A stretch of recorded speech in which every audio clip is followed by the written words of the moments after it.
Shalom Bapak Ibu Saudara, saat ini kita mau sama-sama membaca di dalam Mazmur pasal 37 ayat yang keempat. Dan bergembiralah karena Tuhan, maka Ia akan memberikan kepadamu apa yang diinginkan hatimu.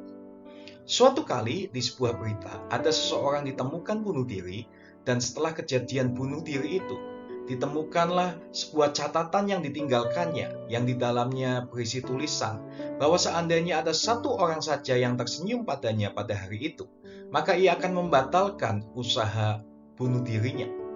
Namun ternyata ia tidak mendapatkan senyuman dari seorang pun saat itu.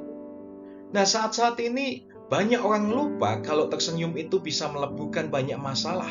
Banyak yang lupa kalau senyuman itu berisi kekuatan yang dahsyat, pembangkit semangat, dan asa untuk meneruskan kehidupan. Sikap gembira atau tersenyum membuat hidup itu lebih menyenangkan. Ketika kita bertemu seseorang yang suka tersenyum dan ramah, suasana hati kita pun akan ikut semangat. Berbeda dengan saat bertemu orang yang suka mengeluh dan cemberut, energi kita rasanya ikut terkuras. Itulah sebabnya kehadiran orang yang gembira yang biasanya selalu ditunggu-tunggu oleh orang banyak, Bapak Ibu Saudara. Nah, Tuhan mengatakan di Mazmur untuk kita bergembira. Kenapa? Yang pertama, tersenyum atau gembira itu baik untuk kesehatan. Penelitian itu menunjukkan bahwa senyuman atau rasa hati yang gembira itu dapat memperlambat detak jantung dan mengurangi stres. Dan yang kedua, senyum yang tulus juga akan jadi berkat bagi orang yang menerimanya. Tanpa sepatah kata pun, senyuman dapat menyatakan kepada orang lain bahwa kamu menyukai mereka dan kamu senang pada kehadiran mereka. Senyum itu bagaikan sebuah rangkulan penuh kasih sayang yang diberikan tanpa sentuhan sedikit pun. Saat keadaan kita sedang baik, mudah rasanya menjadi orang yang tersenyum dan gembira.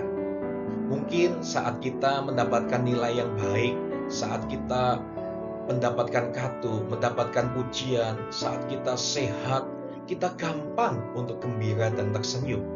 Namun saat keadaan kita tidak baik, apakah kita bisa tetap gembira dan tersenyum, Bapak Ibu Saudara? Mungkin kita semua pernah tahu sebuah lukisan yang terkenal, yaitu lukisan Mona Lisa. Lukisan ini dikenal sebagai lukisan senyuman Mona Lisa. Tetapi, tahukah Anda, ada beberapa orang yang mengatakan bahwa Mona Lisa pada waktu dilukis, itu dia dalam keadaan sedang sakit, Bapak Ibu Saudara. Tetapi dia tetap tersenyum. Perlu kita ketahui, gembira itu bukan karena keadaan, melainkan keputusan. Memang ada orang yang pembawaannya selalu gembira, seakan tidak pernah bersedih. Namun gembira atau tersenyum bisa dilatih atau ditumbuhkan. Seharusnya gembira itu lahir dari hati, bukan bergantung pada situasi. Gembira juga bukan semata-mata sifat bawaan, melainkan juga merupakan hasil dari keputusan pribadi kita. Kalau kita menggantungkan senyuman atau rasa gembira kita pada keadaan kita, maka kita akan sulit untuk gembira atau tersenyum saat ada masalah, Bapak Ibu Saudara. Namun, bagaimana cara agar kita tetap gembira di tengah kesulitan sekalipun? Mazmur 37 ayat 4 mengatakan, dan bergembiralah karena Tuhan. Jadi alasan kita gembira atau tersenyum adalah karena Tuhan. Karena apa? Karena Tuhan baik bagi kita. Karena Tuhan sudah mengasihi kita. Karena Tuhan sudah mati untuk menyelamatkan hidup kita, Bapak Ibu Saudara. Dan karena Tuhan memberikan kehidupan yang kekal bagi kita yang percaya kepadanya. Itulah alasan kita bergembira atau tersenyum. Jadi perasaan gembira kita bukan karena keadaan, tetapi karena Tuhan Yesus Kristus yang membuat kita tetap bisa gembira dan tersenyum.